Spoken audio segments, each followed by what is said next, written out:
Pai, em nome de Jesus, diante de Ti, Senhor, nós nos rendemos porque Tu és o único, o Deus verdadeiro, Senhor, o Senhor dos senhores, o Rei dos reis. Tu és Deus, Senhor. Senhor, a Ti nós recorremos porque o Teu nome é digno de louvor, honra e glória, Senhor. E nós sabemos que não há poder em pau, em pedra, em imagens. Senhor, nós sabemos que não há poder, Senhor, Pai querido, nos falsos deuses que os homens levantaram neste mundo. Mas em Ti há verdade, em Ti, Senhor, há o consolo, o conforto, o socorro. Em Ti, Senhor, há a vida, e a Ti nós clamamos nesta manhã. Senhor, nós clamamos pela vida, Senhor, clamamos pelos nossos irmãos, pela Tua igreja, pelas Tuas igrejas ao redor deste mundo, pelos Teus missionários que pregam o Evangelho de Jesus. Senhor, pelos Teus filhos que estão encarcerados, presos, Senhor, oprimidos, sofrendo por causa do Teu nome, Deus Pai. Nós oramos, Deus Pai, Senhor, pelos nossos irmãos que neste momento estão, Senhor, entristecidos, Deus Pai, por aqueles que perderam entes queridos. Senhor, nós oramos por aqueles que estão enfermos, Deus Pai, Senhor, por aqueles que aguardam em Ti, Senhor, a recuperação da saúde, um milagre, Deus Pai. Tu és o Deus de todo poder. O Senhor pode usar a medicina, os médicos, Senhor, a tecnologia, mas o Senhor também pode fazer um milagre com uma única palavra, Deus Pai. Por isso, Senhor, a Ti nós recorremos e clamamos, Senhor, pelos Teus filhos, pelos que estão enfermos. Nós pedimos, Deus Pai, pela cura, pela restauração da vida da irmã Jane, Deus Pai, Senhor, por aqueles que estão enfermos e necessitam de Ti, pela Gabriela. Nós oramos, Deus Pai, pela salvação dos perdidos, Senhor. Nós oramos para que o Senhor incline o coração dos homens, mulheres, jovens e crianças a Ti, para que creiam no Teu nome e sejam salvos dos seus pecados. Por isso, dê boa consciência, Senhor, Pai querido, e usa-nos como instrumentos, Senhor, para que o Teu nome seja glorificado, para que o Evangelho seja compartilhado, para que a gente possa ter uma palavra de consolo e de conforto em nossa boca, para que a gente possa derramar amor na vida das pessoas, que o Senhor possa sustentar cada lar, cada família, cada casa, trazendo, Senhor, a provisão, a proteção, a Tua presença, Deus Pai. Por isso, Senhor, em todas as coisas, nesta manhã, Senhor, nós rendemos a Ti louvor, honra e glória, e seja o Teu nome adorado. Em nome de Jesus Cristo nós oramos. Amém. Amém. Glória a Deus. Irmãos, podem sentar-se. Abra suas Bíblias em Isaías capítulo 61. Lembrando os irmãos que dia 21 de março, às 7 horas da noite, nós temos a reunião dos homens, né, que será na minha casa, né? Se Deus quiser, o tempo está melhorando, né? Se Deus quiser, né, nós vamos poder ter a oportunidade de fazer um churrasquinho, queimar uma carninha lá, né? Fazer uma reunião de homem mesmo, né? Aprender com a palavra de Deus e comer uma carne, né? Mas não vamos ficar na carne, né? Nós vamos andar no Espírito e comer uma carne, tá bom? É isso, né? Aí, sim. Isso, né? Nós temos o ensaio da cantata hoje, depois do culto, né? Isso está acontecendo todos os domingos após o culto até o dia de Páscoa, né? Em breve nós teremos a Páscoa, os irmãos estão se preparando aí, então, né, participe, venha, né, participar dessa cantata linda, né? Todos estão convidados, tá bom? Todos estão convidados a participar, tá bom? Amém.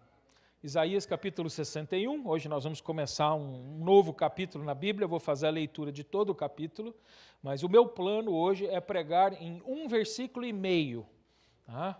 Então, a minha intenção é chegar até a metade do versículo 2. Se eu não conseguir chegar na metade do versículo 2, eu tenho certeza que na metade do versículo 1 eu vou chegar, tá bom? Então vamos lá, né, Isaías capítulo 61, nós vamos começar um novo capítulo no livro de Isaías, e esse capítulo é muito lindo, né? Eu intitulei, né, o princípio, né, das mensagens em Isaías capítulo 1, o Evangelho para as nações. Aqui nós temos agora o anúncio, né, a respeito do Evangelho, das boas novas, das boas notícias. A palavra Evangelho significa boa notícia, né, ou boas novas, como a gente costuma também utilizar. E aqui nós temos essa profecia que Deus dá a Isaías a respeito, né, dessa boa notícia que chegaria à humanidade, essa essa boa notícia que chegaria à nação de Israel. Então nós vamos estar aprendendo hoje com esta passagem, hoje e nos próximos domingos. A palavra de Deus diz assim: o Espírito do Senhor está sobre mim, porque o Senhor me ungiu para pregar boas novas aos quebrantados. Enviou-me a curar os quebrantados de coração e a proclamar a libertação aos cativos e a pôr em liberdade os algemados e a apregoar o ano aceitável do Senhor e o dia da vingança do nosso Deus, a consolar todos os que choram, e a pôr sobre os que em Sião estão de luto uma coroa em vez de cinzas, óleo de alegria em vez de pranto, vestes de louvor em vez de espírito angustiado, a fim de que se chamem carvalhos de justiça, plantados pelo Senhor para a sua glória. Edificarão os lugares antigamente assolados, restaurarão os de antes destruídos e renovarão as cidades arruinadas, destruídas de geração em geração. Estranhos se apresentarão e apacentarão os vossos rebanhos, estrangeiros serão os vossos lavradores e os vossos vinhateiros. Mas vós sereis chamados sacerdotes do Senhor, e vos chamarão ministros do nosso Deus. Comerei as riquezas das nações, e na sua glória vos gloriareis. Em lugar da vossa vergonha, tereis dupla honra, em lugar da afronta exultareis na vossa herança. Por isso, na vossa terra possuireis o dobro e tereis perpétua alegria. Porque eu, o Senhor, amo o juízo e odeio a iniquidade do roubo. Dá-lhe-eis fielmente a sua recompensa e com eles farei aliança eterna. A sua posteridade será conhecida entre as nações, os seus descendentes no meio dos povos. Todos quantos os virem os reconhecerão como família bendita do Senhor. Regozijai-me muito no Senhor, regozijar-me-ei muito no Senhor. A minha alma se alegra no meu Deus, porque me cobriu de vestes de salvação e me envolveu com um manto da justiça. Como noivo que se adorna de turbante, como noiva que se enfeita com as suas joias, porque como a terra produz seus renovos, e como o jardim faz brotar o que nele semeia, assim o Senhor Deus fará brotar a justiça e o louvor perante todas as nações. Vamos orar mais uma vez. Pai, em nome de Jesus, diante da Tua palavra, Senhor, magnífica, nós hoje nos rendemos. Pedimos que o Senhor fale aos nossos corações, que o Senhor encha a nossa vida da Tua presença, que Teu Espírito, Senhor, governe os nossos caminhos, Deus Pai. Nós pedimos que o Espírito Santo de Deus nos dê entendimento, que Ele, Senhor, possa trazer a convicção aos nossos corações, convencendo homens, mulheres, jovens e crianças neste dia que ouve a Tua palavra, Senhor Pai querido, sendo convencidos do pecado, da justiça e do juízo, para que, crendo no Teu nome, recebam a salvação, para que aqueles que creem no Teu nome sejam consolados, sejam fortalecidos, que eles possam crescer e amadurecer para dar bom fruto, Senhor. Obrigado, Deus Pai, pela Tua palavra e ensina-nos nesta manhã. Peço, Senhor Pai querido, que o Teu nome seja exaltado em todas as coisas. Em nome de Jesus eu oro. Amém. Amém, queridos. Nós devemos lembrar que no capítulo 60, que nós terminamos na última semana, e nós passamos várias semanas aprendendo dele, Deus ele estava descrevendo aqui a glória futura de Sião. Ele estava falando da restauração do povo de Israel, da restauração da humanidade, das nações gentias, e ele falava dessa glória futura, ele estava apontando para coisas futuras, coisas que vão se realizar ainda. Mas agora, no capítulo 61, ele está respondendo uma pergunta que é importantíssima, que é essencial. Quem vai realizar esta restauração? Como é que essa restauração que ele estava prometendo no capítulo 60 vai acontecer? Como é que isso vai ser realizado? quem vai realizar estas coisas? E a resposta é bem clara para a gente já sabe responder, mas o profeta ele continua anunciando e mostrando. E a gente aprende que quem vai realizar essa restauração, quem vai fazer tudo aquilo que Deus estava prometendo, era o Messias, o Senhor, Jesus Cristo, o ungido de Deus. E aqui agora, no capítulo 61, é o que ele vai mostrar para a gente. Ele vai mostrar que quem realiza a restauração não era um rei, não era um governo, não era um partido político, não era uma organização social, né? Como nós vimos isso na última semana. Quem vai realizar a restauração, né, que Deus promete é o seu Filho, Jesus Cristo, o Messias, o ungido, o Cristo. É isso que ele vai fazer, essa é a resposta. E ele vai começar, então, a mostrar para a gente aqui, agora no capítulo 61, qual era a missão de Jesus Cristo, qual era a missão do ungido de Deus, qual era a unção do Messias, o que ele vinha fazer aqui. Então, ele vai mostrar aqui. Então, nós vamos aprender muitas coisas a respeito de Jesus Cristo aqui, a partir do capítulo 61. Então, Isaías ele vai estar aqui apresentando para a gente, né, aquele tipo de profecia, né, como foi no capítulo 60, que a gente chama de profecia condensada. O que é isso, uma profecia condensada? É quando, né, através dessa profecia, o texto ele fala de eventos, né, para os tempos presentes, de eventos num futuro um pouco mais distante e de eventos que ainda estão bem longe de acontecer. Muitas vezes as profecias elas contêm, né, várias mensagens dentro de uma única mensagem profética, conteúdos para várias épocas dentro da história do plano de Deus. E aqui não é diferente. Aqui ele vai falar, né, da obra de Jesus Cristo no tempo em que ele viesse pela primeira vez, mas também vai anunciar as suas obras quando ele voltar a segunda vez. Ou seja, ele está falando de um tempo futuro, né, para a nação de Israel naquele momento em que ele estava profetizando era futuro, que para a gente hoje é passado. Então, para a gente é passado, para eles era um futuro, mas ele vai estar apresentando também o ministério de Jesus Cristo no futuro, que é futuro também para a gente, que ainda não aconteceu. Então, está condensado aqui, né, essa apresentação a respeito da primeira vinda e da segunda vinda de Jesus Cristo. A gente vai ver essa missão, a missão do ungido de Deus em tempos diferentes na história da humanidade.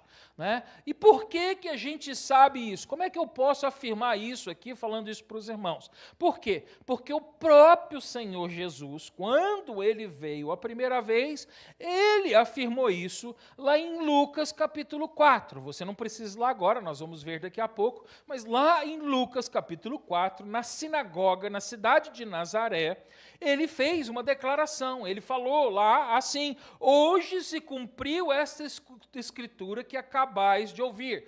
E ele estava falando, porque lá em Nazaré ele pediu que entregasse para ele a Bíblia, né, o rolo, naquele tempo, e ele abriu no livro de Isaías, no capítulo 61, e leu, e falou: isso que Isaías profetizou se cumpre hoje. Se cumpre hoje. Então, nós vamos ver hoje a respeito daqui. Então, por isso, a gente sabe que o futuro da profecia de Israel, para a gente já é passado, porque parte dela já se cumpriu. Mas nós vamos ver também que Jesus só leu apenas uma pequena parte da profecia, e aí ele parou na metade da frase da profecia. Por quê? Porque a segunda metade da frase ainda não havia se cumprido. Há de se cumprir. Então, nós vamos aprender com estas coisas. Então, diante disso, hoje, nós vamos ver a respeito da mensagem do Evangelho. E a gente vai ver que o Evangelho, toda vez que ele é pregado, ele exige uma resposta. Ninguém fica neutro diante da mensagem do Evangelho.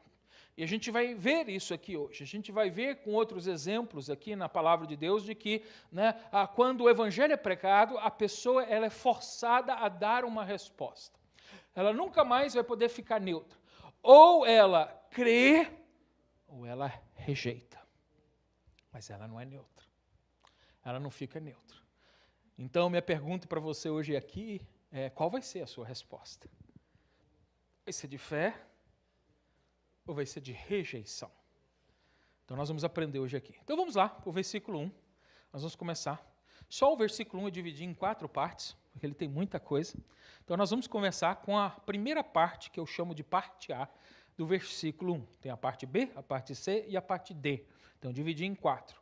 Então, na primeira parte da nossa mensagem de hoje, nós vamos lá ao versículo 1, e aqui a gente vai ver a respeito da unção do Messias, pelo Espírito Santo de Deus. O Messias, o Salvador, o Redentor, ele precisava ser ungido, ele precisava receber poder, ele precisava receber autoridade para fazer o que ele ia fazer. E o versículo 1 começa dizendo isso: o Espírito do Senhor, ou o Espírito Santo, o Espírito de Deus, o Espírito do Senhor Deus está sobre mim, porque o Senhor me ungiu. Então vamos parar aqui por enquanto. A gente vê aqui que quem está falando agora aqui na profecia não é o Deus Pai. Não sei se você percebe. Quem é que está falando aqui agora? Vou deixar você participar com o modo. Quem está falando aqui? Jesus. O próprio Jesus, o próprio Deus Filho. Ou seja, é uma profecia que agora ela é dada pelo próprio Jesus Cristo. Quem está falando através da boca de Isaías neste momento é Jesus Cristo. E aí é por isso que ele está dizendo, eis o meu... Olha só, desculpa, perdi aqui. O Espírito do Senhor Deus está sobre mim. Olha, é o Filho falando do Pai, porque o Senhor me ungiu. O próprio Filho. Então agora aqui o Messias, o Salvador, o Cristo, a palavra Messias é uma palavra hebraica, e no grego a palavra Messias, ela é traduzida como Cristo. Ok? Christos, ou no latim também, Cristo. Então Cristo e Messias é a mesma coisa. Então a gente pode chamar de Jesus o Messias ou de Jesus Cristo, é a mesma coisa, só que uma é hebraica e a outra é grega. É a única diferença que nós temos. O Cristo é o Messias, o ungido, é isso que ele está dizendo. Então a gente vê aqui que ele começa falando na primeira pessoa. É ele mesmo que está declarando. Então ele vai declarar aqui agora a sua autoridade e a sua missão. Ele declara mostrando que a missão dele não é uma missão humanitária, é uma missão divina. Porque era necessário que ele tivesse autoridade divina, autoridade de Deus. Você está aí no livro de Isaías? Vai lá no capítulo 42 comigo. Capítulo 42. Nós vamos ver um monte de passagens do livro de Isaías para a gente começar a entender o final do livro de Isaías, para começar a fazer sentido em tudo que vem sendo declarado gradativamente no livro de Isaías. Isaías 42, versículo 1, diz assim, agora aqui é o Pai falando. Olha só, vamos começar a conectar os pontos. Alguém já fez aqueles desenhos que você tem que ficar com o lápis assim, ligando pontinho por pontinho? Aí tem o número 1, número 2, número 3, você vai ligando. Aí tem um monte de número na sua página, um monte de pontinho, mas não parece nada. Aí quando você liga todos os pontinhos, você vê a imagem. A gente começa a ver. É assim. Então, o livro de Isaías, a gente vai começar, a partir agora do capítulo 61, começar a ligar um monte de pontinhos, para que a gente possa entender toda a revelação. Olha só, Isaías 42, 1 diz, eis o meu servo, a quem sustento, o meu escolhido, em quem minha alma se compraz. Pus sobre ele o meu espírito e ele trará justiça às nações. Aqui o Pai estava declarando ali um pouco há tempo atrás que ele ia enviar. Agora aqui no capítulo 61, Deus está falando como se isso já estivesse acontecido e agora aquele que ele falou que ele ia enviar já chegou e está fazendo a obra, e está anunciando o que veio fazer. Então a gente vai vendo. Então a gente vê aqui que essa unção era necessária, ela aponta diretamente para o quê? Para o ministério público de Jesus Cristo, como homem aqui na terra. Ele ia enviar o seu filho, o próprio Deus, ia vir à terra em carne e osso para fazer o seu ministério entre os homens. Publicamente, para que as pessoas pudessem vir. E a gente sabe que Jesus ele nasceu, a gente celebra o Natal, ele cresceu, E chega um momento na vida dele, quando ele está, né, chegando aos 30 anos de idade, ele passa pelo batismo, né? Ele procura João Batista e ele vai ser batizado. E lá no batismo de Jesus, deixa marcado aí o livro de Isaías, e vai comigo agora lá em Mateus capítulo 3. Vamos lá em Mateus capítulo 3.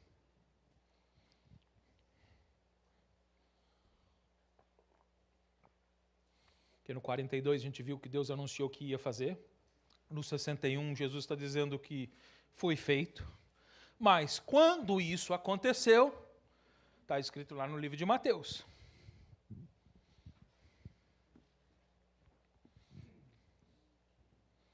Mateus capítulo 3, versículo 17. Olha só, agora no batismo de Jesus, a gente vê algo extraordinário acontecendo aqui. Segue comigo lá. Vai na tua Bíblia, que não fica aí voando, olhando para o céu, não. Vai na Bíblia, confere tudo na Bíblia. Olha só, tem algo extraordinário acontecendo aí. A primeira coisa extraordinária é que o Pai, ele fala lá do céu. Deus fala de uma maneira audível, as pessoas escutaram. E foi o Deus Pai que falou, versículo 17, eis uma voz dos céus que dizia, este é o meu Filho amado, em quem me comprazo. É exatamente o que Deus falou para Isaías no capítulo 42, versículo 1. Ele não disse que ele ia enviar um servo em quem ele tinha prazer? Em quem ele se comprazia? E aqui agora Deus está falando, olha, chegou, está aí. Eu lembro que eu prometi 700 anos atrás que eu enviaria? Ele chegou, foi enviado. Esse é o meu filho em quem eu tenho prazer. Tem mais uma coisa fabulosa acontecendo aí no versículo 16. Olha o versículo 16. No versículo 16, no momento em que Jesus é batizado, ele recebe a unção. O que é a unção? É a presença do Espírito Santo de Deus. Então a gente vê aqui a trindade completa trabalhando. Deus Pai, Deus Filho e Deus Espírito Santo. Olha só o versículo 16. Batizando Jesus, a gente sabe que foi João Batista que fez isso, né? Batizando Jesus, saiu logo da água e eis que lhes abriram os céus e viu o Espírito de Deus. Lembra Isaías 61? Que ele ia ser ungido pelo Espírito de Deus, olha aqui isso acontecendo, e viu o Espírito de Deus como pomba. Entenda uma coisa, querido, não veio voando uma pomba, não foi uma pomba que pousou na cabeça de Jesus. Aqui ele usa uma expressão, como pomba. Quem veio foi o Espírito Santo, mas a forma que ele veio parecia ser como uma pomba que vinha voando e viesse sobre ele.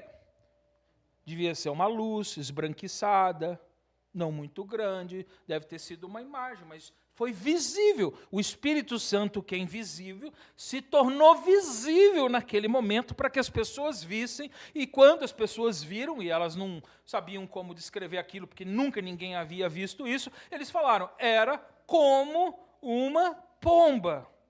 Eu sei que a gente usa a pomba, né, como símbolo na igreja, mas nunca a pomba saiu voando para cima de Jesus Cristo. Tá?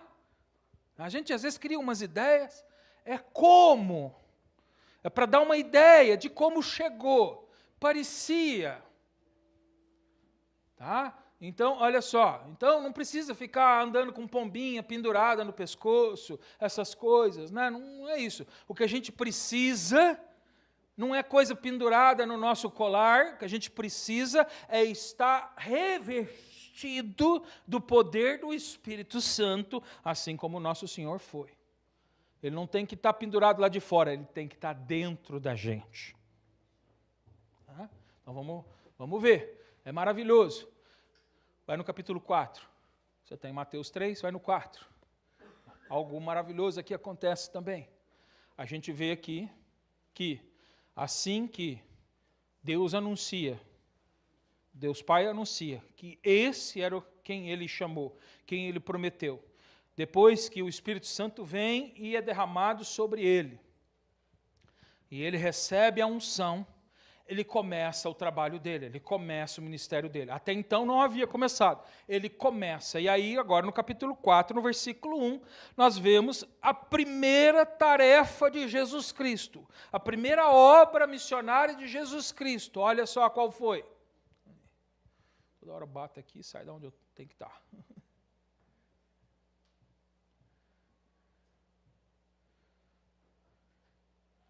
A seguir, foi Jesus levado pelo Espírito ao deserto para ser tentado pelo diabo. A primeira coisa que Jesus fez não foi milagre. A primeira coisa que Jesus fez não foi pregar o Evangelho. A primeira coisa que Jesus fez foi ser testado. Já passou por isso, querido? Você vai, alguém prega o Evangelho, você sai feliz da vida porque você nasceu de novo, e aí começa um monte de problema na sua vida. Vem a tribulação. Aí eu não sei aonde que você ouviu o Evangelho, porque às vezes a gente ouve o Evangelho, né? E a gente ouve o Evangelho, às vezes até do jeito certo, a gente se converte de verdade, mas aí às vezes os pastores se empolgam e começam a falar um monte de coisa que não é verdade. Aí fala, não, agora a sua vida vai ser maravilhosa, agora vai ser melhor, agora nada vai dar errado. Aí começa na semana seguinte, logo depois que você entregou sua vida para Jesus, começa o problema. Você tem problema com os filhos, você tem problema com o marido, você tem problema com a esposa, você tem problema no trabalho, parece que está tudo desmontando. Você fala, mas não entendi, eu acabei de chegar para Jesus Cristo, esse negócio, porque é assim, querido. A gente tem que começar logo já dando prova da nossa fé. Já que você recebeu agora um presente, já que agora você vai ter uma missão, vamos começar fazendo um teste. Você confia em mim? Você depende de mim? Porque foi eu que te salvei. É isso que Deus está fazendo. Você confia em mim? E olha só, nem Jesus ficou livre disso. O próprio Jesus, na sua primeira missão, foi ser testado pelo diabo. É assim.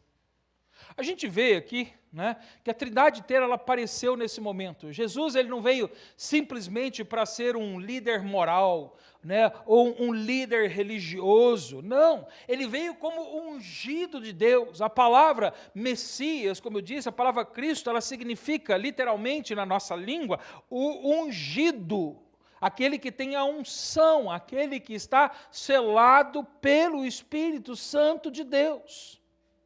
Querido, na Bíblia tem 3 tipos de pessoas, principalmente no Antigo Testamento.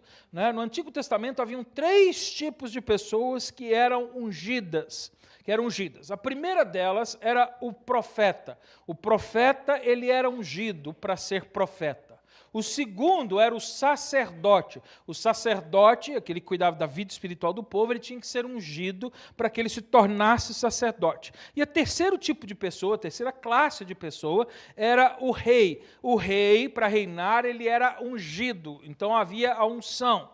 E a gente vai ver aqui, então, pela história, que Jesus, ele cumpre perfeitamente os 3 ofícios. Ele era profeta, ele era sacerdote e ele era rei. Melhor dizendo, ele é profeta, ele é sacerdote, ele é rei. E Jesus ele cumpre todos esses 3 ofícios. Né? Vamos ver cada um deles aqui. Primeiro, ele é profeta. Por quê? Porque ele revela perfeitamente a palavra de Deus. O próprio Moisés, ele profetizou a respeito disso. Ele disse, o Senhor levantará dentre vós um profeta semelhante a mim. Era Moisés já pregando a respeito de um dia Jesus chegar. E Jesus, ele é profeta. Nunca ninguém falou na terra como Jesus. Nunca. Nenhum profeta chegou aos pés das palavras de Jesus Cristo. Segundo, ele é sacerdote. E ele não precisou oferecer animais em sacrifício. Ele mesmo foi o sacrifício perfeito. Ele foi o sacerdote e o sacrifício oferecido. Ele era o sacerdote e o cordeiro do sacrifício. Ele mesmo.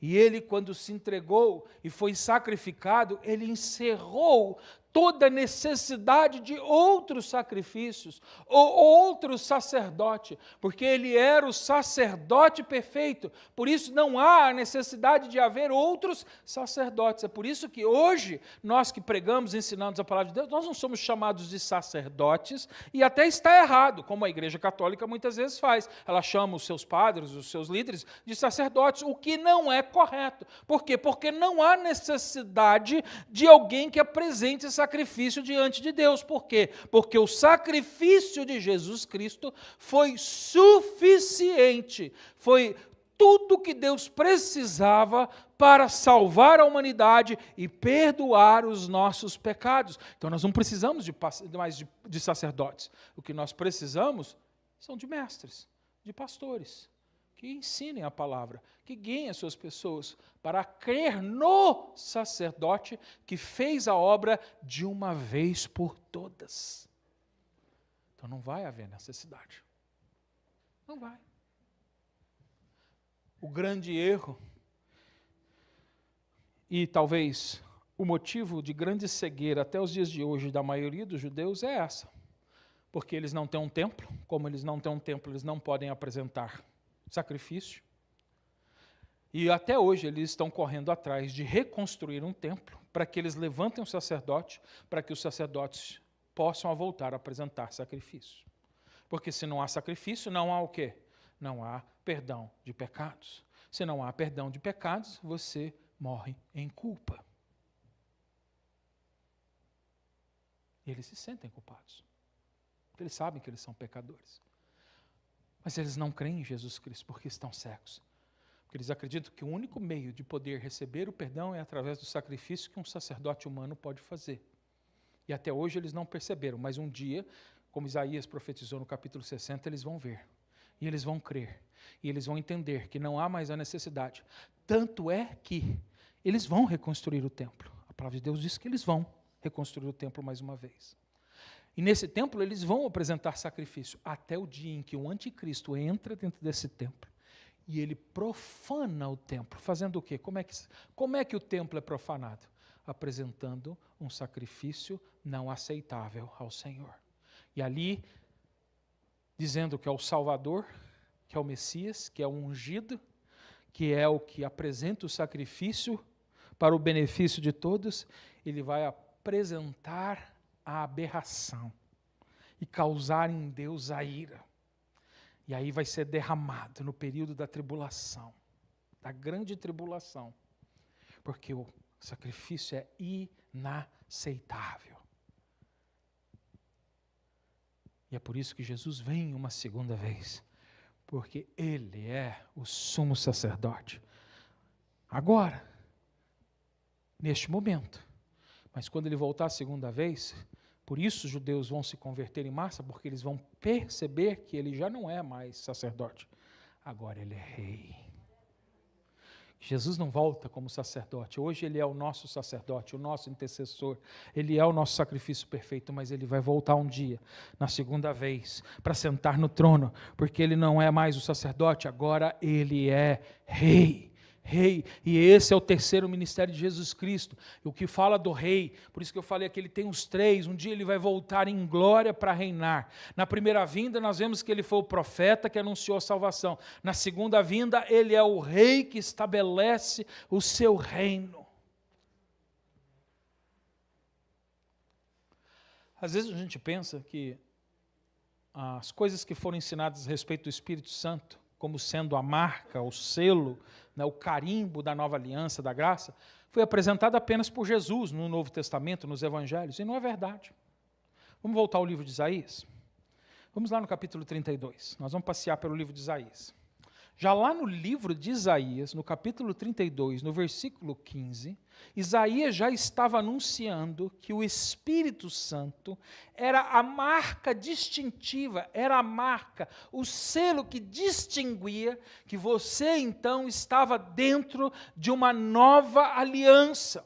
Isaías não estava profetizando ao povo de Israel a voltar à velha aliança. A velha aliança já havia sido quebrada, querido. Por isso eles estavam sendo castigados. Então era necessário que surgisse uma nova aliança. E Isaías estava apontando para essa nova aliança. Olha lá no capítulo 32, versículo 15. Ele diz lá: até que o Espírito seja derramado sobre nós do alto, e o deserto se torne um campo fértil, e o campo fértil seja considerado como uma floresta. Aqui ele não está falando de árvores, de plantas, ele está falando de gente. É figura. Ele está dizendo, até que desça do alto. Quando foi que o Espírito Santo desceu do alto, querido? Não. Sobre toda a carne. No dia de Pentecostes. 50 dias após o quê? Vamos ver se vocês estão bons na Bíblia. Após o quê? A crucificação, a morte e a ressurreição de Jesus Cristo. Após a ressurreição de Jesus Cristo, 50 dias. Por que não foi 40? Por que não foi 30? Por que não foi 55 dias? Vou deixar você pensando, vou responder no final da mensagem. Não dorme, hein? Fica acordado até o fim do culto. Eu vou responder. Vou fazer igual a novela, né? Pai, aí para a cena, começa uma outra história, e você fica assim, mas ficou faltando um pedacinho. Aí a gente não dorme e assiste a novela até o fim, né? É assim, então vamos lá. Vai para o capítulo 44. Capítulo 44. A gente vai ver que o próprio Isaías estava anunciando que a marca da nova aliança era a concessão do Espírito Santo, era haver o Espírito Santo. Capítulo 44, versículo 3, olha lá.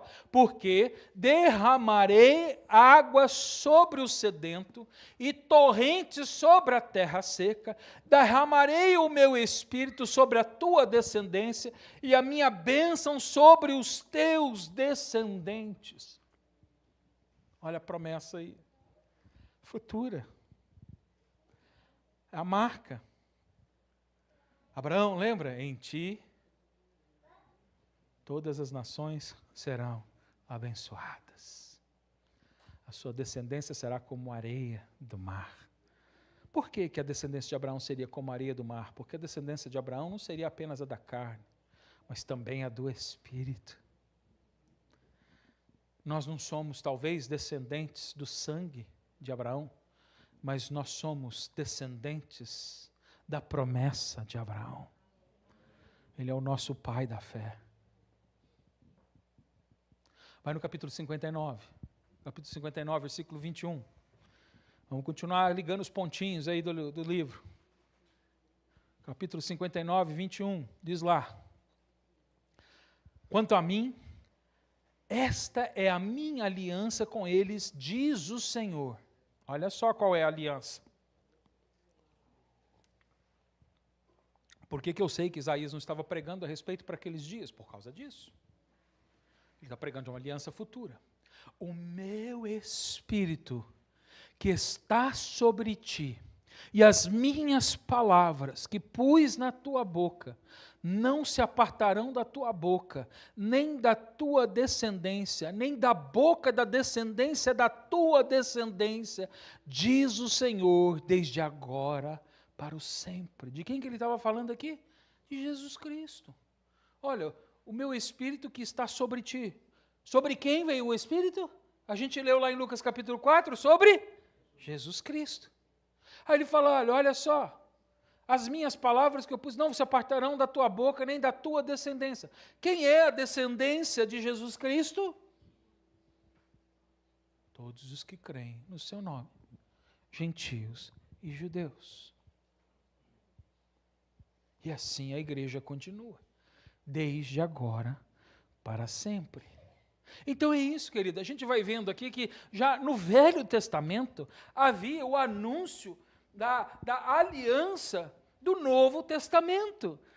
Ou seja, o Velho Testamento já pregava a mensagem do Evangelho, já pregava a mensagem do Novo Testamento. Não havia ainda chegado o tempo do Novo Testamento, porque a gente dividiu a Bíblia em duas partes, e aí a gente escreve alguns livros depois que a aliança realmente foi feita na chegada de Jesus Cristo aqui na Terra, mas ela sempre foi anunciada em toda a Bíblia. Tem gente que pergunta, pastor, por que a gente que é crente, a gente devia ficar só com o Novo Testamento e não com o Velho Testamento? Como é que eu tiro o Velho Testamento do Novo Testamento, querido? Tudo é a palavra de Deus. Tudo que vem sendo anunciado, desde o princípio, vem sendo anunciado para todo o plano de Deus. Tudo faz parte do plano de Deus, para mim, para você e para os judeus. Para todos. É isso. Na história de Israel, querida, a unção com óleo, ela era símbolo de poder do Espírito de Deus, para que as pessoas pudessem realizar o serviço divino. Por exemplo, quando estavam construindo o tabernáculo, Deus mandou selecionar gente talentosa, para que sabia fazer a obra bem feita. Mas não era suficiente ser uma pessoa talentosa e fazer bem o trabalho. Por isso, depois que essas pessoas foram selecionadas, o sacerdote ia e ungia elas para que elas recebessem um outro talento divino, para que não só fizessem bem, mas fizessem exatamente como Deus queria. Porque não bastava fazer o melhor. Você já ouviu isso? Faz o seu melhor, que Deus vai estar satisfeito. Faz o seu melhor, que Deus vai entender. Você já ouviu esse tipo de conselho? Fala a verdade. Quem já ouviu, levanta a mão. Alguém ouviu esse conselho de mim? Levanta a mão. Graças a Deus. É um sinal que vocês estão ouvindo um monte de gente que está ensinando o falso evangelho. Você nunca vai ouvir isso de mim, porque não é isso que a Bíblia ensina. A Bíblia não ensina, isso é filosofia humana, isso é filosofia dos homens. Faz o seu melhor que Deus vai entender. Não, não, não. A Bíblia diz que tem que ser feito como Ele quer, exatamente como Ele instruiu. Não basta o seu melhor não te leva para o céu. Foi o melhor de Deus que preparou o caminho para te levar dos céus. E o melhor de Deus era perfeito, e o nome dele é Jesus Cristo. Por isso a gente deve seguir e obedecê-lo perfeitamente. Não basta eu fazer o melhor. O meu melhor nunca vai ser suficiente, querido. Por isso eu tenho que confiar por fé na obra de Jesus Cristo, porque eu vou falhar. Você vai falhar, querido. Eu não estou dizendo para você fazer as coisas meia boca, para você fazer o pior, para você fazer de qualquer jeito, não. Mas você deve se lembrar que o seu melhor não basta. Você precisa de Jesus Cristo. Você precisa estar selado pelo Espírito Santo de Deus, para que a tua obra tenha valor diante de Deus. E era isso. Para que eles tivessem valor, era necessário que o Espírito Santo de Deus estivesse com aquelas pessoas. Tinha que haver a unção. É interessante que a única vez na Bíblia que essa palavra unção é usada no mesmo sentido, agora você vai ficar surpreso. Talvez você não sabia disso, mas você vai ficar surpreso agora. A única vez na Bíblia que a palavra unção é usada no mesmo sentido que é usada para Jesus Cristo, foi usada para um rei mundano. O nome dele é Ciro. Abre comigo em Isaías, capítulo 45.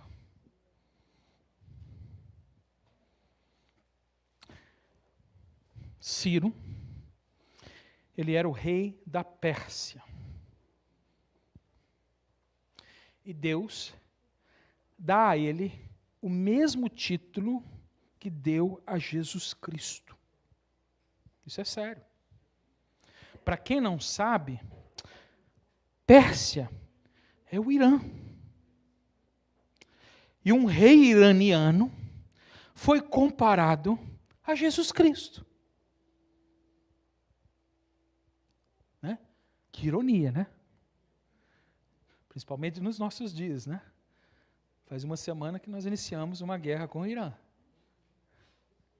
Mas olha só.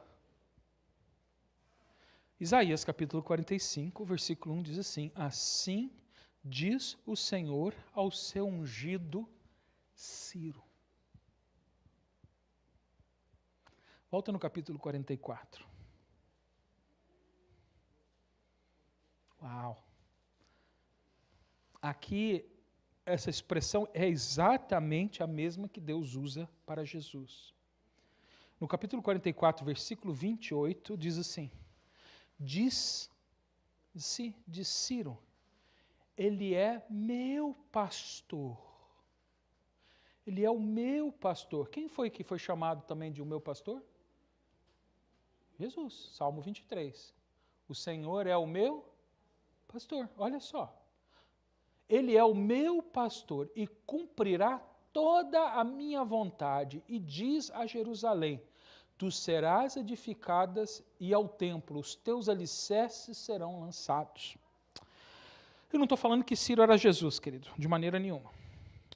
Mas ele é um tipo na Bíblia. Por quê? Porque apesar de ele ser persa ou iraniano, um homem sem vida com Deus, Deus mostra aqui para a gente que ele pega quem ele quer, como ele quer, do jeito que ele quiser, e ele faz o que ele quiser. E ele deu a esse homem a autoridade para trazer restauração à nação de Israel.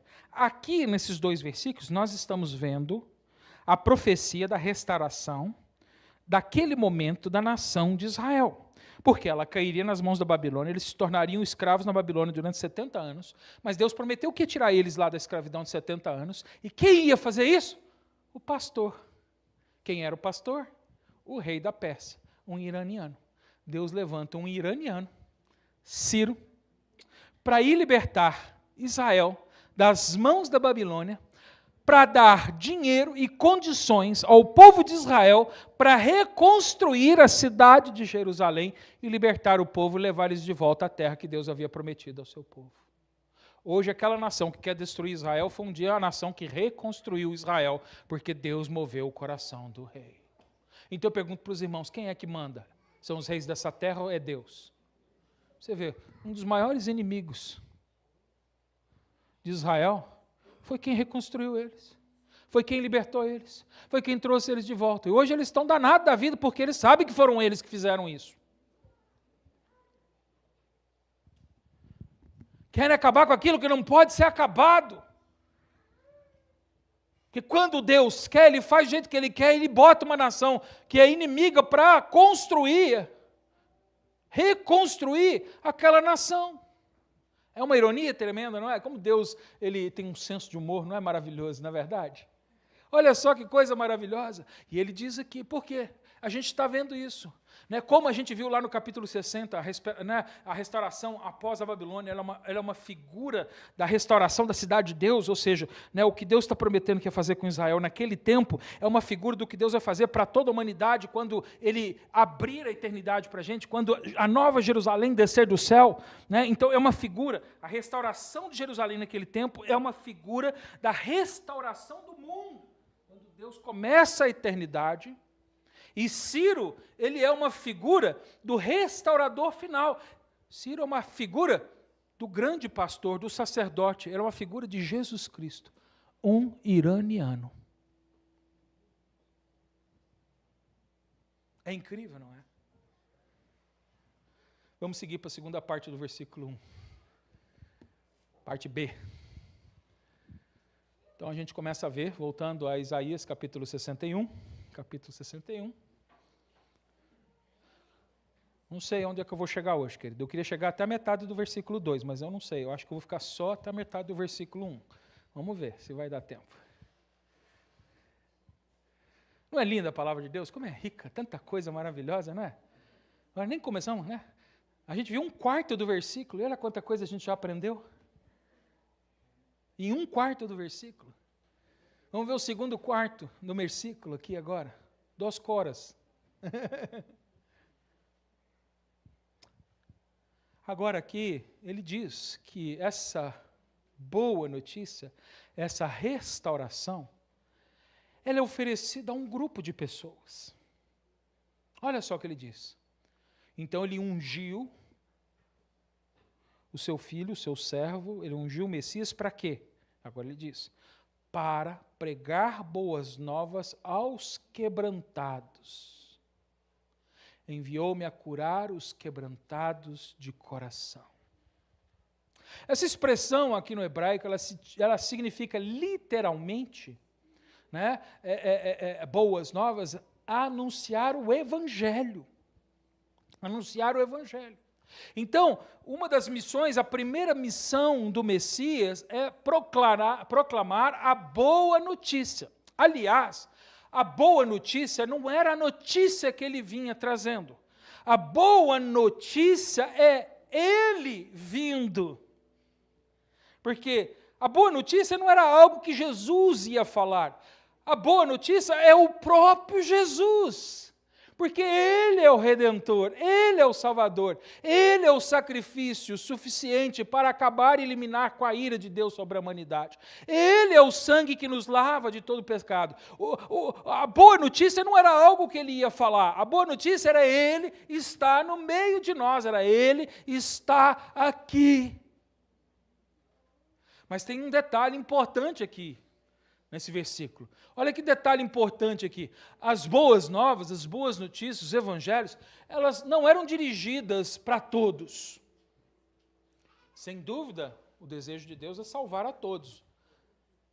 Mas a gente sabe que, na realidade, nem todos serão salvos. E é por isso que ele deixa isso já bem claro. Você vê que já desde antes, Deus já tinha eleitos.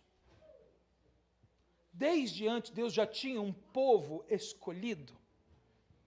Não era todo mundo. Porque aqui ele diz que não é para todo mundo. Olha só, ele está dizendo, tinha um tipo de pessoa específica. A boa notícia era para quem fosse quebrantado. Em outras versões diz aflito, os aflitos. Em outras versões diz os humildes. Outras versões diz os pobres de espírito.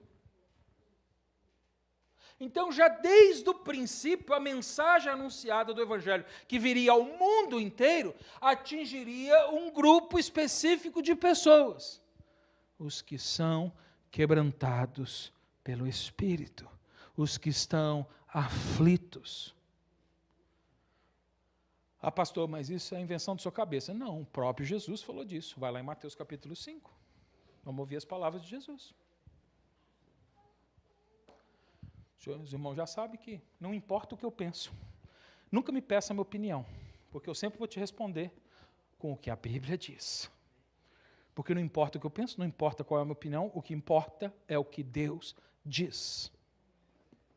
Sexta-feira eu não estive aqui com jovens, mas eles tiveram um grande número de jovens, né? Várias pessoas vieram. Uma irmã nossa, a Vitória, ela vive em Nova York e ela não tem podido estar aqui com a gente, então ela está buscando uma igreja lá, perto de onde ela vive, e aí ela está participando de uma igreja que tem muitos jovens, e ela convidou esses jovens para vir participar. Aí eles vieram cheios de vontade de tirar dúvidas e perguntar, só que eu não estava aqui, né?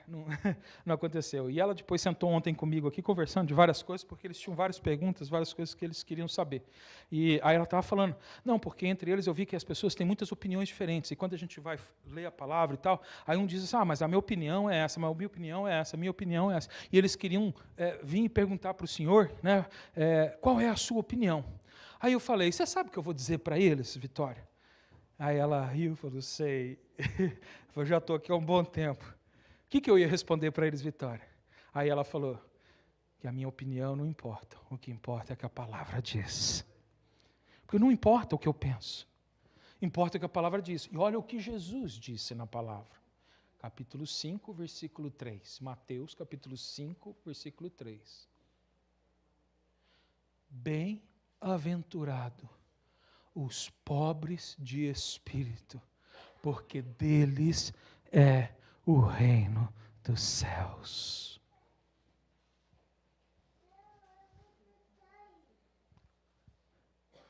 Ele não falou assim, todo mundo vai para o céu.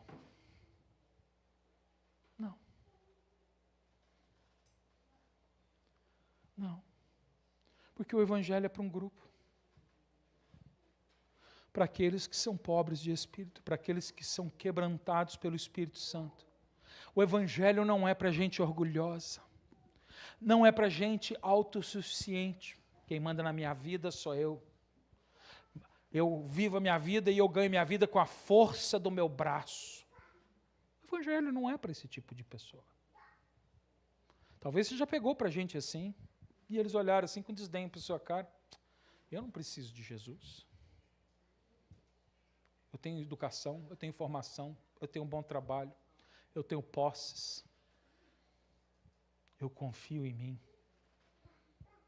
Ou eu confio na minha religião. Eu confio no meu Deus. Porque às vezes é assim, às vezes a gente pega para gente de outras religiões e a gente acha, não, deixa cada um com a sua religião. Não, porque as outras religiões não levam à salvação. Porque só existe uma religião que leva à salvação. Aliás, ela nem é uma religião. Ela é um relacionamento. Só tem uma maneira da gente chegar a Deus, é através de Jesus Cristo, como Senhor e Salvador das nossas vidas. Não é assim. Você não acredita em mim? Vai lá em Apocalipse. Abre lá em Apocalipse capítulo 3. Apocalipse capítulo 3, versículo 17. Você já aprendeu semana passada, que eu ensinei, instruí os irmãos, dizendo que quem trouxe a mensagem do livro de Apocalipse foi o próprio Jesus Cristo. Então, de novo, quem está falando é Jesus. De novo, é Jesus. Olha só, Apocalipse capítulo 3, versículo 17. Pois, dizes, estou rico e abastado, e não preciso de coisa alguma. E olha o que Jesus fala de gente que pensa assim. E nem sabes que tu és infeliz, sim, miserável, pobre, cego e nu. O Evangelho tem um grupo específico de pessoas. Não é para todos. É para aqueles que reconhecem que são pecadores. É aqueles que reconhecem que precisam de salvação. Por isso, João Batista, quando ele começou a sua pregação, até o culminar da sua mensagem, que foi no batismo de Jesus Cristo, que a gente ainda vai ver daqui a pouco, né? Ele começava toda a mensagem dizendo assim, arrependei-vos. Como é que os pregadores dos dias de hoje, né, os que pregam filosofia humana, os que estão buscando poder, dinheiro, como é que eles começam a pregação deles? Você é lindo, que igreja maravilhosa, você é a menina dos olhos de Deus, você é tão especial, você tem valor. Sem dúvida, tudo isso pode ser verdade dentro do contexto correto. Porque, de fato, se o Espírito Santo de Deus está em você, você tem valor. Aliás, até a gente canta isso. Você tem valor. O Espírito Santo se move em você. Conhece essa música? Você só tem valor porque o Espírito Santo está lá. Porque o que tem valor é o Espírito, não é você. Sua vida tem valor porque Deus agora comprou a sua vida.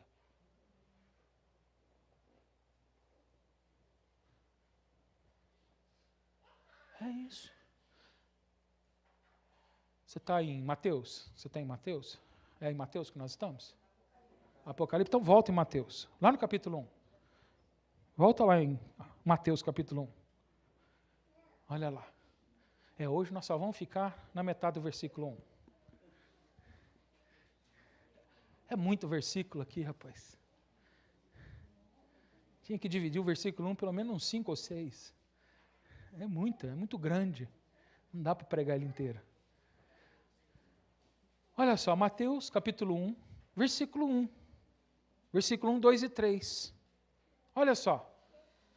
Naqueles dias, achou aí? Estão escutando página ainda virando? Vai lá. Mateus capítulo 1, versículo 1 ao 3. Naqueles dias, apareceu João Batista pregando no deserto da Judéia e dizia... Não? É Marcos? Não sei. Então... Então eu escrevi errado aqui. Ou é outro capítulo. Então eu que... Tem hora que o dedo falha, querido. Então você está no lugar errado. Eu mandei você para o lugar errado. É Marcos 1? Não. Pode ser, querida, eu estou...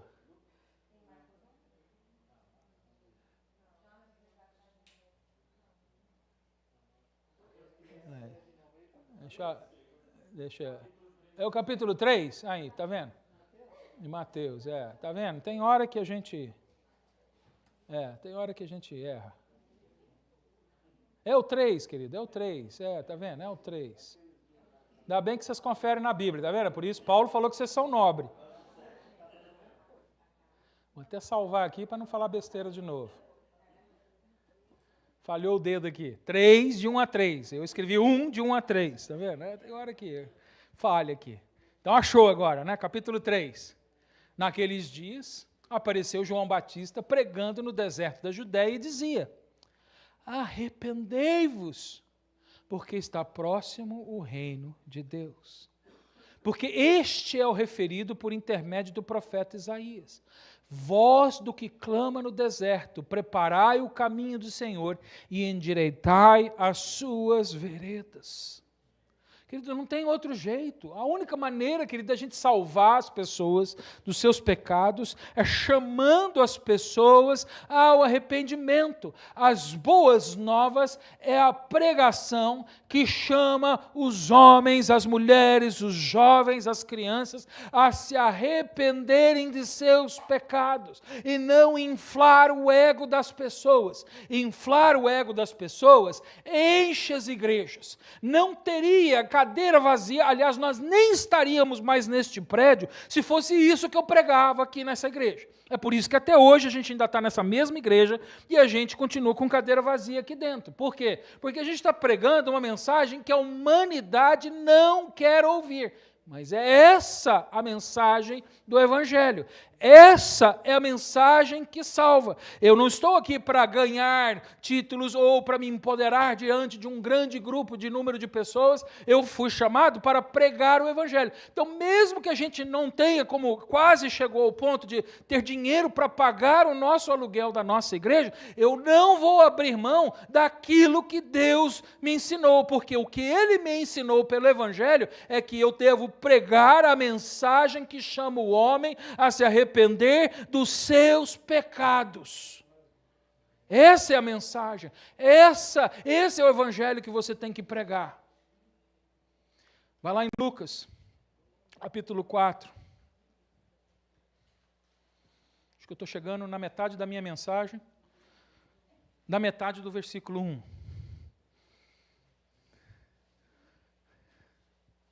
Lucas capítulo 4, versículo 16. Eu tenho certeza que eu não errei nessa, tá? Mas você confere, vai lá. Lucas capítulo 4, versículo 16 até o versículo 21. Então Jesus agora, por que eu sei que aquilo que Isaías estava falando para o tempo da chegada de Jesus Cristo? Porque o próprio Jesus, ele confirmou, olha só, eu falei de vocês que eu ia ler essa passagem com vocês, olha lá, indo para Nazaré, onde fora criado, Jesus, ele nasceu em Belém, ele foi levado para a cidade de Nazaré, ele cresceu ali, criado junto da sua família, ali nessa cidade, e ele mais tarde retornou lá. Onde fora criado, entrou num sábado na sinagoga, ou seja, no dia de culto, ele foi para a igreja, segundo o seu costume, ele fazia isso toda semana, está vendo? Tem crente que acha que não precisa ir para a igreja toda semana. Jesus, que era Jesus, que é o cabeça da igreja, não deixava de ir para a igreja, como era de costume, toda semana ele ia. E é interessante que a sinagoga nem estava ensinando tudo certo. Mas ele não deixava de ir. Né? E tem gente que acha que pode ficar faltando toda hora, escolhendo, né, e fazendo outras coisas no dia que é o dia de você estar no meio da congregação. Mas Jesus não fazia isso. Né? Então vê se você realmente anda nos passos de Jesus aí. Né? Então fica aí, né? O alerta aí. No sábado, na sinagoga, segundo o costume, e levantou-se para ler. E então lhe deram o livro do profeta Isaías, e abrindo o livro, achou o lugar onde estava escrito. Olha só, ele abriu onde você está também, Isaías capítulo 61. E ele leu o que a gente acabou de ler. O Espírito do Senhor está sobre mim, pelo que me ungiu para evangelizar os pobres.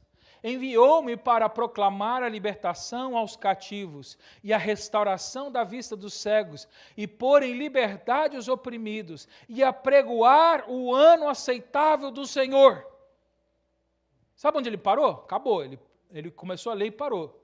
Ele parou no versículo 2, na metade do versículo. E ele não continuou. Depois, mais tarde, vocês vão entender por quê. Tendo fechado o livro, eu não sei quanto tempo foi a pregação dele. A minha vai durar pelo menos 2 domingos. Eu acho que ele deve ter pregado umas 10 horas. Porque imagina, se eu vou pregar umas 2 horas nesses versículo e meio, imagina quanto tempo que Jesus pregou nessa igreja. Né? Porque ele sabe muito mais, muito mais. Então ele fechou o livro, né? Devolveu ao assistente e sentou-se. E todos na sinagoga tinham os olhos fitos nele. Então passou Jesus a dizer-lhes: hoje se cumpriu a escritura que acabais de ouvir. Olha só, a profecia naquele dia se cumpriu. Acabava de se cumprir o que Isaías havia pregado 700 anos antes. Eu quero que você veja comigo, continua nesse capítulo aí, eu quero que você veja comigo que quando o evangelho é pregado, as pessoas têm que reagir.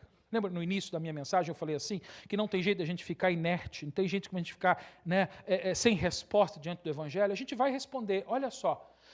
Olha só, quando Jesus ele leu esse texto lá na igreja de Nazaré, algo surpreendente aconteceu. Olha só, no começo, logo depois dele ler isso e pregar, as pessoas primeiro ficaram o quê? Maravilhadas. Olha o versículo 22, olha o versículo 22, a gente parou no 21, olha o 22. Todos lhe davam testemunho e se maravilhavam das palavras de graça que lhe saía dos lábios e perguntavam, não é este o filho de José? Lembra que ele voltou para a cidade dele. Quem que era o pai de Jesus Cristo? José. Quem que era a mãe dele? Maria. Quem eram os irmãos de Jesus Cristo? Tiago, Judas, quem mais? Não, a gente não sabe, mas ele tinha outros irmãos. Ele voltou para a cidade dele. Estava lá. E as pessoas falaram, uau, a mensagem dele tem autoridade, é diferente. Que graça no falar, no pregar o evangelho. Mas espera aí, esse daí não é aquele menino lá, aquele faz tudo, né? Que, né, Jesus ele era handyman, né? Faz tudo lá, carpinteiro, né? Encanador, eletricista, o filho de José. Como é que ele não foi para o seminário? Ele não é treinado, ele não é fariseu, ele não é saduceu. Como é que esse homem prega desse jeito? As pessoas ficaram maravilhadas. Mas quando Jesus explicou que ele mesmo era o Messias, aí as pessoas, em vez de maravilhadas, começaram a ficar o quê? Iradas. Olha o versículo 24. E prosseguiu. De fato, vos afirmo que nenhum profeta é bem recebido em sua própria casa. Olha só, Jesus já falando a verdade diante do povo. Ele não ficou lá falando, vocês são lindos, vocês são maravilhosos, vocês são as meninas dos olhos de Deus. Ele já começou metendo a sola, né, nos caboclos lá. Olha lá. Mas vamos voltar aqui para a verdade. A verdade é que eu estou aqui, mas vocês não vão crer em mim. Vocês não vão me dar crédito, porque vocês são incrédulos, vocês não são humildes. Vocês são pobres, mas não são pobres de espírito, não são humildes, não são quebrantados. Vocês são um monte de pobre orgulhoso, porque Nazaré é uma cidade de gente pobre. Porque tem muito pobre que é orgulhoso. Não vão. E ele disse, profeta. E o que ele estava dizendo que ele era então? Profeta. Lembra que a gente aprendeu que ele é profeta, ele é sacerdote e ele é rei. O que aconteceu? Versículo 28. Olha lá o versículo 28. A multidão ficou furiosa. Todos são quantos? Muito bem. Não sei se os irmãos dele estavam lá, mas eu acho que também estava, porque ele era daquela cidade. E a gente sabe que os irmãos dele também não foram logo, de princípio, que começaram a acreditar nele. Até os irmãos de Jesus Cristo não acreditavam muito nele no princípio. Todos na sinagoga, ouvindo estas coisas, se encheram de ira. Eu não falei que quando a gente prega o evangelho, não tem jeito, as pessoas vão reagir de algum jeito? Ou elas vão crer, ou elas vão rejeitar. Ninguém fica inerte. Olha só, eles ficaram tão irados que levaram eles ao ponto de tentar pegar Jesus Cristo e jogar eles de um precipício. Olha o versículo 29. E levantando-se, expulsaram da cidade e o levaram até o cimo, ou o alto de um monte, sobre o qual estava edificada, para de lá o precipitarem para baixo. O que o povo queria fazer com Jesus Cristo? Levar ele para a montanha mais alta e jogar ele lá de cima, lá embaixo. Acabar com esse desgraçado. Quem ele pensa que ele é? Está achando que é melhor do que a gente? Vem aqui falar que a gente precisa se converter, que a gente precisa se arrepender, que a gente precisa deixar os pecados. Ele não é filho de José? Quem é ele? Quem é esse que vem me anunciar essa mensagem? Não. É o bonzão agora? É o bonitão da balachita? Não. Vamos matar esse desgraçado. É assim. É por isso, querido, que quando você prega o evangelho, tem gente que fica com raiva de você. Tem gente que gospe em você, tem gente que nunca mais olha na sua cara, porque não tem jeito, diante da pregação da mensagem do Evangelho, as pessoas vão responder. Alguns vão receber, vão crer, outros vão rejeitar, outros vão ficar curiosos, talvez queiram aprender um pouco mais. E conforme você vai discorrendo, você vai explicando, que foi o caso aqui de Jesus, a princípio eles ficaram maravilhados, todo mundo achou, mas que coisa maravilhosa, que mensagem fantástica, que coisa maravilhosa. Aí ele continuou mostrando a realidade, aí quando ele diz, mas vocês têm que crer em mim, porque eu sou o profeta, eu sou o meu ungido, eu sou o Senhor, eu sou Jesus. Aí pronto, aí quando você desafia a pessoa a entregar a vida a Jesus Cristo, ela olha para você e fala, quem que você pensa que você é? Você está pensando, você está me chamando de pecador? Você acha que eu preciso disso? Aí começa, querido. Aí você perde o amigo. Você perde a família, o pai, a mãe, o marido, a mulher, os filhos. Você pode perder tudo isso. É isso. Queria estar pregando essa mensagem no Natal, porque essa aqui é uma mensagem maravilhosa de Natal, que está falando da chegada de Jesus Cristo. O mundo, ele celebra, né, a boa notícia. O mundo celebra, né? A gente não festeja, o mundo inteiro, até quem não crê, festeja o Natal. O mundo celebra o Natal. Mas ninguém que celebra o Natal gosta da mensagem do Natal. Foi por isso que eles criaram uma outra história de Natal. Porque as pessoas, apesar de amarem a celebração do Natal, elas não gostam da mensagem do Natal. Então elas tiveram que criar uma mensagem própria. Aí hoje a gente celebra o Natal com Papai Noel, com presente. A gente tornou a mensagem do Natal algo agradável a todas as pessoas. Mas existe um pequeno grupo, o grupo dos aflitos, o grupo dos escolhidos de Deus, dos quebrantados de coração, dos pobres de espíritos, que creem na mensagem do Natal, que reconhecem que o Natal não é Papai Noel, não é presente. O Natal é a mensagem que chama o homem a se arrepender dos pecados, porque Jesus chegou a este mundo para perdoar os pecadores. O mundo gosta das luzes, das músicas, dos presentes, das festas, mas não gostam quando Jesus diz, arrependam-se. Se o mundo realmente entendesse, querido, qual o significado do nascimento de Jesus, a reação não seria alegria. Hoje as pessoas se alegram e festejam esse dia porque não conhecem mais a mensagem verdadeira do Natal. Porque a verdade é que a maioria, quando ouvir a mensagem do Evangelho, vai se enfurecer. Mas a mensagem verdadeira do Evangelho de Jesus Cristo é uma mensagem que exige arrependimento, que exige humildade, que exige que você perceba que você é pobre, nu, cego. E você não vai ter outra oportunidade a não ser se entregar a Jesus Cristo. Isso exige humildade. Querido, não dá para ficar em cima do muro quando se trata de Jesus Cristo. Eu já contei várias vezes aqui na igreja, mas eu gosto sempre de lembrar os irmãos que o muro não pertence a Deus. Já contei uma historinha aqui de um homem que chegou aos céus e pediu a Deus a oportunidade de decidir se ele queria ir para um lado ou para o outro. E ele estava sentado em cima do muro. E sentado em cima do muro, ele olhava para o lado do céu e ele via as pessoas ali louvando, adorando a Deus, orando, exaltando.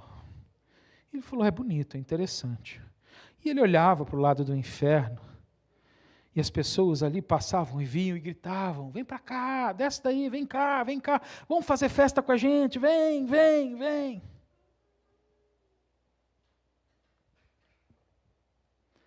E aí, do lado do céu, apareciam os crentes, diziam, desce do muro, vem até a gente, vem até a gente. Do outro lado, Satanás passava e olhava para o muro e não se importava com nada daquilo. Aí ele ficou intrigado com aquilo. Ele falou, por que os crentes me chamam e o diabo me viu aqui e nem ligou? Eu vivia ouvindo lá embaixo as pessoas falar que o diabo queria tomar minha vida, que o diabo queria me pegar. Eu estou aqui em cima do muro, o diabo nem olha para mim. Aí ele pergunta para o diabo, não entendi. Diz que você me queria, eu estou aqui em cima do muro tentando decidir para que lado eu vou, e você não me chama para ir para o seu lado, por quê? Porque o muro é meu.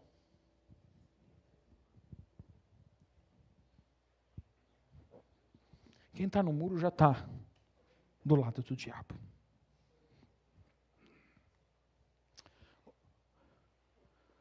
O muro não é de Deus. Querido, meu convite é que você venha para a cidade celestial, para que ouvindo a mensagem do Evangelho, você creia no nome de Jesus Cristo.